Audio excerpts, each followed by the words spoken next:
Working in the Nightingale, you couldn't take any personal items in with you because of the infection control measures.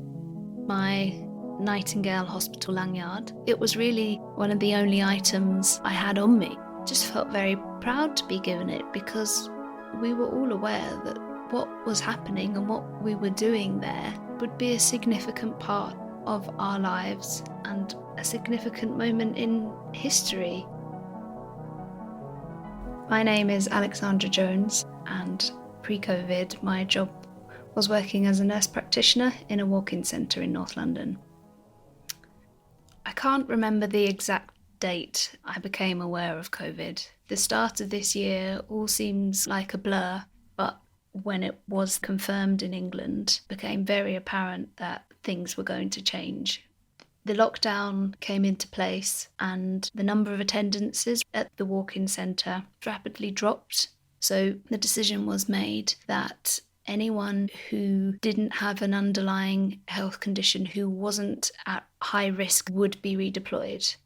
It felt right to go where my skills could be best used, and that in the first instance was a ward for anyone that had COVID but wasn't acutely unwell. We didn't have people who were on ventilators. It wasn't an intensive care unit. I remember it very clearly. We all were told at the start of a shift, we are receiving this patient and they'll be going into this room. And the room they were going into was one of the rooms that had been allocated to me on that shift. And I remember that we had all the PPE set up on a trolley. We were all aware of what we would need to do, how to put the PPE on and off, and washing our hands and using the alcohol gel.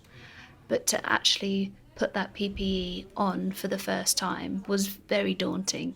Usually in nursing you used evidence-based practice, but with COVID you didn't really know how things could progress. It felt awful because there was a vulnerable person in a room alone, reliant on the team going in to help them. So we had to try not to demonstrate to the patient how scared we were.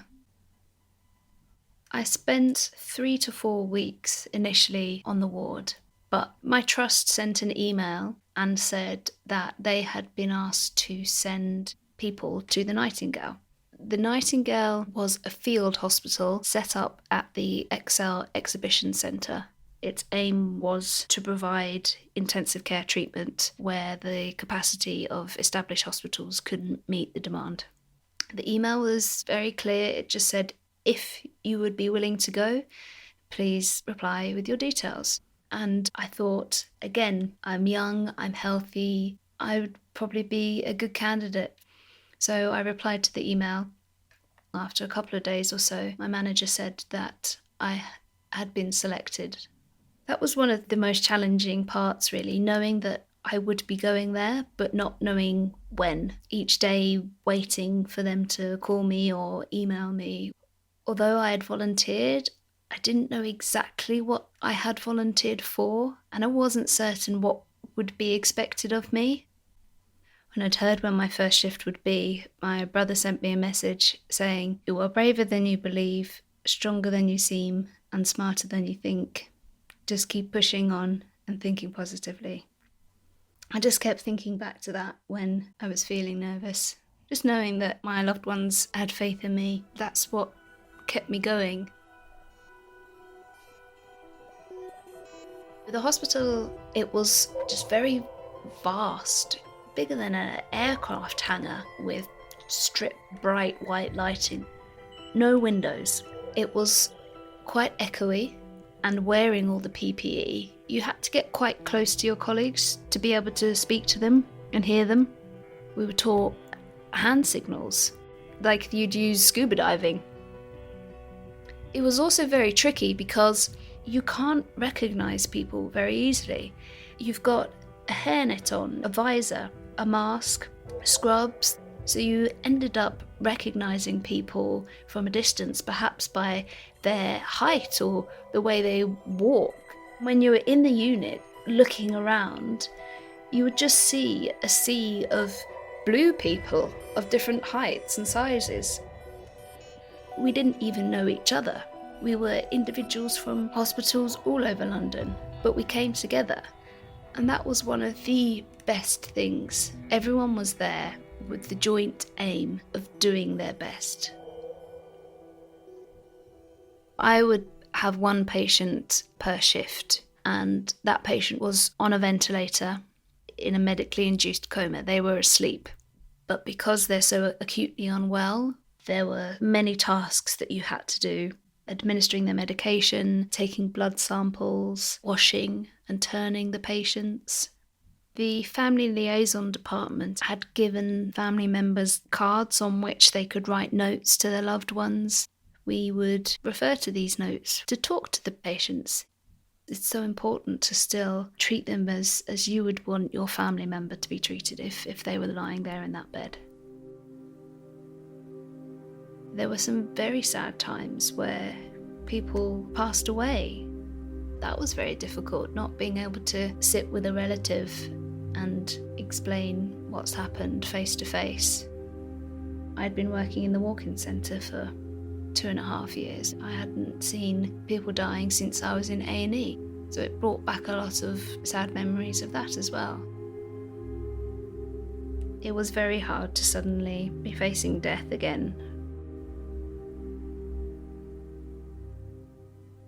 So after the Nightingale, I told my manager that I was back and had been stood down. I then received a call from one of the Deputy Director of Nursing who told me that there was a hotel in South London where people experiencing homelessness had been housed temporarily in order for them to shield from COVID. This hotel in particular was called a Protect Hotel, because everyone in the hotel also has an underlying medical condition which makes them even more vulnerable to COVID. So he asked if I would go there to be the on-site nurse. Again, I said, I'll go and try. Good morning, guys. Good morning, how are you doing? I'm good, and you? Not bad, thank you. I went from working at a walk-in centre in a hospital to a ward in a hospital to then an intensive care unit to suddenly my office is a hotel room with a bed in the corner and an ensuite bathroom and a wardrobe. I never foresaw that in my nursing career I'd be based in a hotel, but my experience there has been so positive. Hello, Alex speaking. Oh, okay. Are you here? The majority of these patients, I've gotten to know their stories, heard how they've ended up in the situation they are. These people have been through so much trauma in their life. They've had so much misfortune, and that is why I found it so rewarding to be able to support them.